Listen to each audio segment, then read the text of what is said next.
আজ নিয়ে এসেছি শুটকি চাটনি। বাঙালির ঘরে ঘরে এই রেসিপিটি প্রায় কম বেশ তৈরি করা হয়। খুবই সহজ পদ্ধতিতে এবং খুবই কম সময়ে এটা তৈরি করা হয়। তো আজকের এই রেসিপিটি দেখে নিই। প্রথমে আমি লটে শুটকি নিয়ে নিলাম বাসমতি শীতল, তারপর নিয়ে নিচ্ছি 2টি টমেটো এবং পেঁয়াজ, তারপর নিচ্ছি কাঁচা লঙ্কা এবং রসুন, তারপর ঝালের জন্য শুকনো লঙ্কা নিয়ে নিলাম কিছু। প্রথমে আমি টমেটোগুলোকে কেটে নেব। আমি টমেটোগুলোকে একদম ছোট করে কাটবো যেন এগুলো তাড়াতাড়ি গলে যায়। বন্ধুরা, মিসেস মজুমদার কিচেন চ্যানেলে আপনাদেরকে আবারও স্বাগত জানাচ্ছি। আশা করি আমার ভিডিওসগুলো আপনারা দেখছেন এবং কীরকম লাগছে আপনারা আমাকে জানাবেন। আমি বিভিন্ন রকমের রেসিপি শেয়ার করার চেষ্টা করছি, আপনারা আমাকে কমেন্ট করে সেটাও জানাতে পারেন যে আমি নেক্সট কী ভিডিও বানাবো, কোন রেসিপিটা শেয়ার করব। তো দেখতে থাকুন আমার রেসিপিটা সম্পূর্ণ। তো তারপর আমি কেটে নিচ্ছি পেঁয়াজ।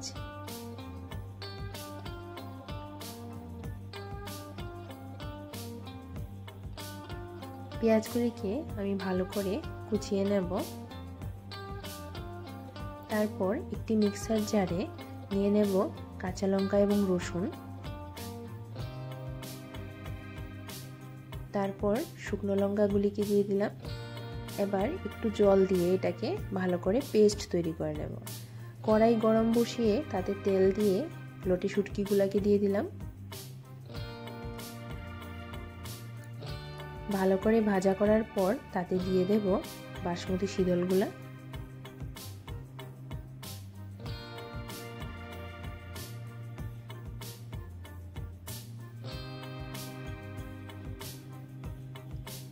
ভালো করে এগুলাকে নাড়িয়ে একটু নুন দিয়ে দেব।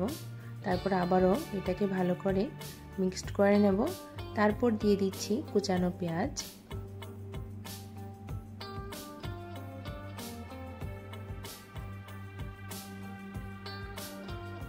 ভালো করে পেঁয়াজগুলিকে ভাজা ভাজা করার পর তাতে দিয়ে দেব তৈরি করে রাখা পেস্ট। সবগুলিকে একসাথে মিশিয়ে নেব।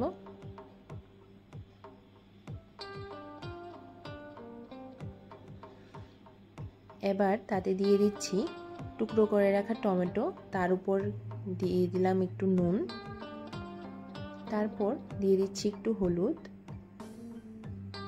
একটু জল দিয়ে দেব, তারপর কাশ্মীরি লাল লঙ্কা পাউডার দিলাম।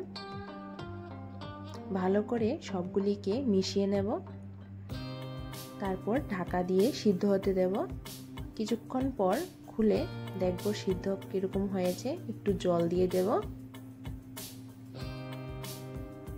ভালো করে এগুলাকে চেপে দিলাম যেন টমেটোগুলো তাড়াতাড়ি সিদ্ধ হয়ে যায়। সিদ্ধ হওয়ার জন্য আবার একটু ঢেকে দেখলাম কিরকম হচ্ছে।